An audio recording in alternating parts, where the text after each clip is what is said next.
Ladies and gentlemen, boys and girls, we're back with the famous Jimmy for another round. Of course, you know from last week, he's our developer advocate. He's got many titles, all titles of endearment. And we promised you last week, of course, that, not last week, earlier this week, we promised you, I think it was just Monday that we did the recording, Jimmy. We promised that we would talk about the merge. Jimmy has been super excited about this. He won't stop messaging me, and I'm also excited. I can't lie. I can't hold it back any longer.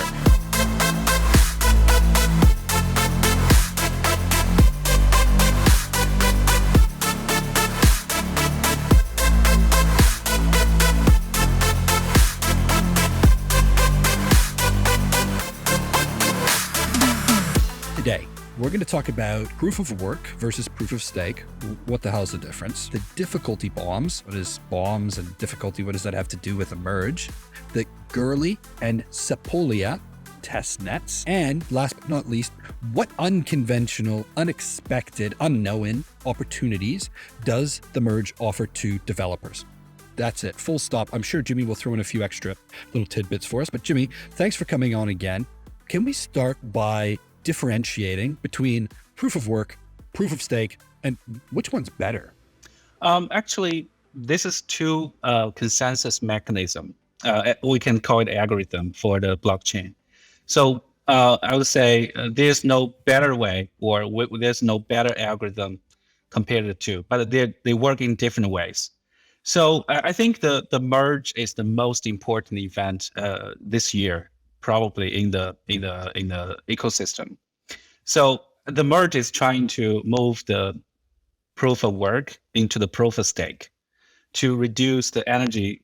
The blockchain is very famous for its high energy consumption, and is really not environment friendly enough. And so the merge will transfer the proof of work to the proof of staking. And the miners will going to stake their coins to be the validator. So by talking about a validator is quite a different concept as compared with the proof of work. So you have to stake your coins to be a validator to continue work in the new network, in the new Ethereum network. So this is what we're having very soon. And I read in an article today, actually, the latest testing on the testnet was successful. So that means in the Sepolia network, the community just did a testing, and the next step will be merge the Goerli again to verify all the processes to be ready to the merge. Right. Okay. Because I think we've done Robson already, right? Yeah, exactly. And we've just done Sepolia, and coming up soon is Goerli, and then the last step is mainnet, right?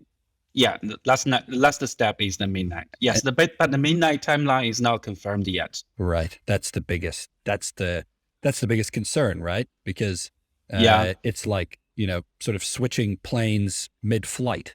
It's not a easy task, right? Yeah, you can just think is replace the engine while the plane is flying. Right. It's very difficult. You wouldn't recommend it. Yeah, of course. But we have to do it because, a lot of changes will make our, ecosystem more reliable and more, have better, performance, as well as have a better work mechanism. Very cool. Yeah. So let me see if I can split the difference, if I can describe the two and what's going to be different here from a non-technical perspective. So I have enough friends that are mining that I think I understand proof of work pretty well. So essentially, the way I understand proof of work is there's a problem that has to be solved, a math equation essentially that has to be solved. Yeah. And when that is solved, there's a reward for that. And that why does that equation need to take place? Well, that equation needs to be solved in order to validate, I suppose, transactions, right? So if I want to send someone $1 through my bank account, there's no outside party validates that. The bank goes, hey, yeah, Walter's got $1. And then Jimmy's bank goes, okay, cool. I'll take Walter's $1. Simple as that. But we're relying on these two banks who have the ability to censor our money, and they have the ability to, they could take our money for no reason. Not that that is something we should be concerned about in most countries, but there's things that people don't like. There's not as much freedom. It's not as easy to transfer. So we created this great thing called Ethereum. Now, proof of work essentially does the exact same thing, but what it does is a person who has a very fancy computer, let's say a very high powered computer, attempts to very solve powerful computer. Exactly. Yeah. Attempts to solve the problem, attempts to solve this math problem with an algorithm. And if they're successful, they're rewarded. They're rewarded in ETH, and the transaction is then processed. So my 1 ETH goes from me to Jimmy without any, I don't know what the word is. Any centralized. Thank you. Yeah, and any centralized body having to interfere. It takes place entirely within the network. And that's great. Now, proof of work is very similar. It's still completely decentralized. There's no outside body that needs to participate. But the difference is, rather than having this incredibly complex math equation that needs to be solved by super high powered computers, there's another method for validating the transactions. Jimmy, could you tell us a little bit about what's different about the way that proof of stake is going to validate these transactions? How is it going to reduce the energy cost? Actually, in the proof of stake, there is a proposer. So every time there is a blockchain changes, we can call it a transaction. So the proposer, first, they will propose a block, and the consensus client will process the block and send to the execution client. It's kind of the execution client can assemble the block and verify the preconditions and execute the transactions, and verify afterwards to verify where everything's fine, and the consensus client will validate. So it's kind of the proposer to propose a new change, and the consensus client and the execution client work together to get everything done to validate the changes, whether they are doing in a good way, in the right way. So it's not anymore to solve a mathematical, hard problems, rather than to do the verification. So that is why we call it validator. It's different from the proof of work. Okay, so I think we're getting there. We know there's a proposer, there's the execution client, and there's the consensus client. I think that's, for a lot of people, they completely understand that, especially a lot of the developers, but maybe there's someone who's listening that's, pretty new. Maybe we can just talk just a little bit more about how exactly is the transaction verified, right? Previously, it was this math equation. What is actually taking place now to ensure that the transaction is legitimate? I think the verification part is very similar to the proof of work. It's just verify if the transaction content by the hashing code, and to see the block information is correct or not. So this part is not changed, but in the proof of work, you have to solve a very complex, the mathematical puzzle to make sure your work is correct. But in the proof of stake, only the validators can do that, because you have to stake your tokens to be a validator, and only validators can do that work. Okay, let's talk a little bit about the staking and why that's important, please, Jimmy. So why, so that you've explained it very well, I think. In this new proof of stake, there's a few different components. There's a proposer, there's execution client, there's the consensus client.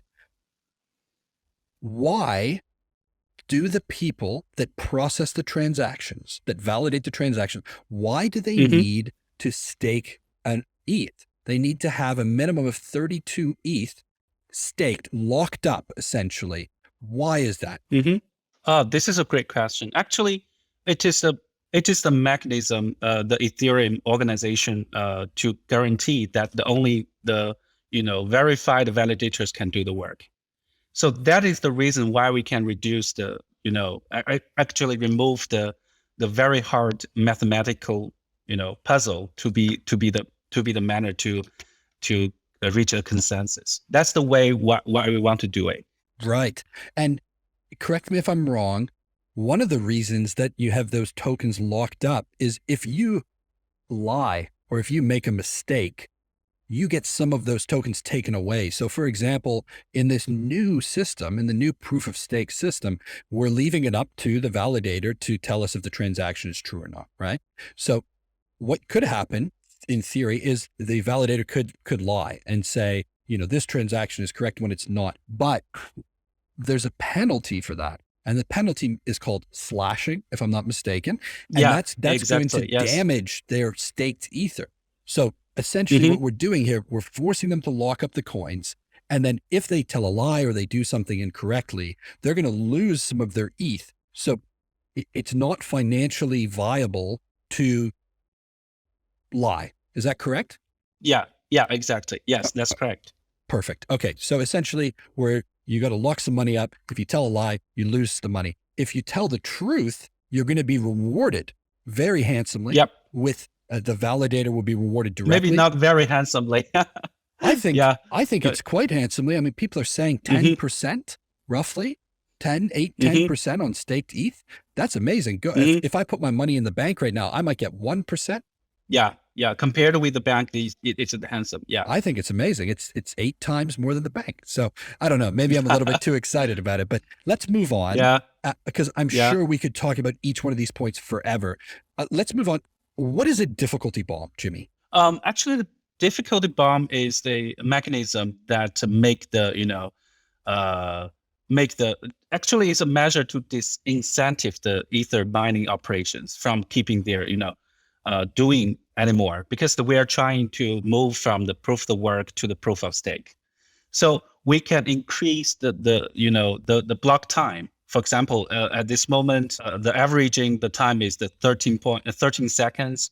Maybe it will take longer time for the miners to get a new block created. So in the coming months, maybe 16 or 18 seconds, maybe in the July very soon. So it will be very painful for the network users. That is a reduced incentive to make the miner avoid doing the mining again. So right. to migrate to the proof of stake new mechanism. Right. Okay. So essentially what we've done is to disincentivize mining or to incentivize the move to proof of stake. We've actually made that math equation we were talking about more difficult. So it's harder for these computers to process it. Even the really high speed, really powerful computers, it's made it harder for them to process it. Therefore, they're using more energy per block. Therefore, it becomes less profitable. Yeah, make them less profitable, and by increasing the complexity of the math algorithm to make to make the miner unprofitable. Yes. Brilliant. Okay, cool. Okay, next one is the Goerli or Sepolia testnets. What is the difference between the two? Is there a difference? Yeah. Sepolia is kind of the testnet to allow the Ethereum community to do their merging testing. So at the beginning, I mentioned that they just finished their merging in the Sepolia. At this moment, in the next step, they are going to do the merging. Goerli. But the Goerli is more useful for the developers to test their distributed applications, to test the dApps. So it's more developer focused. One is the community of the Ethereum to test the merge. Okay, that's interesting. Okay, so the Goerli testnet is the mainly used by people creating dApps. So things like Aave Compound, just about everything we're interacting with a wallet on the Ethereum network. That's what the users are used to interacting with, right? Yeah, exactly. Yes. Okay. So that's the reason why we support the Goerli first. Tell me about as that. NodeReal. So me and Jimmy obviously are both working for NodeReal, and we had a meeting the other day, and we were talking about the first network being supported is the Goerli network. Can you tell me? Yes. Is that the reason? Is it as simple as that? It's because most of our partners and our customers are creating dApps and we need to support them. Yeah, exactly. So we recommend users, actually the app developers, to use Goerli first Okay, to test, actually as soon as possible to test their applications. So great. that's the reason why we want to support that first. And when is the Goerli network going to be available with NodeReal? I think this week, it will be online this week. Very cool. Okay, great. So, Friday, Saturday, Sunday, maybe Monday, people can go online, go onto their NodeReal account, connect, and start testing. Yeah, exactly. So they Brilliant. can create, on NodeReal portal, they can create apps and select the testnet, and you can select the Goerli to get your API keys and URLs to start your work. Super cool. Okay, I'm excited.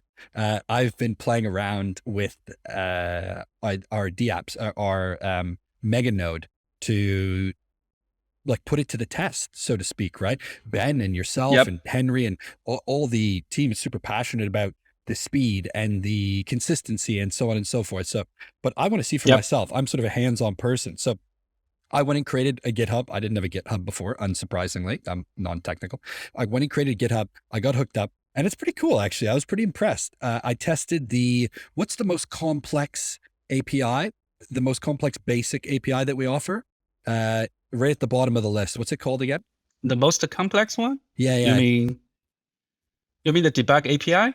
I don't think it was debug, but it was another one, and it was true. I think I think Ben said it would take about 16 milliseconds to process, and it was right. It took about 16 milliseconds to process. And correct me if I'm wrong, that's about 4 or 5 times faster than the industry standard. Is that right? Do you want to tell us a little bit about the speed of this? Yeah, actually, we did several stress tests according to our performance benchmark, and we found that the average response time of NodeReal is much lower than our than industry standard. So actually I can share the data on our portal, so you can check out the data by yourself and compare with our competitors and other node services. Cool. Okay. And tell me, it's fast, which is amazing. I think it's pretty easy to use. We Yep. sort of talked about that last week.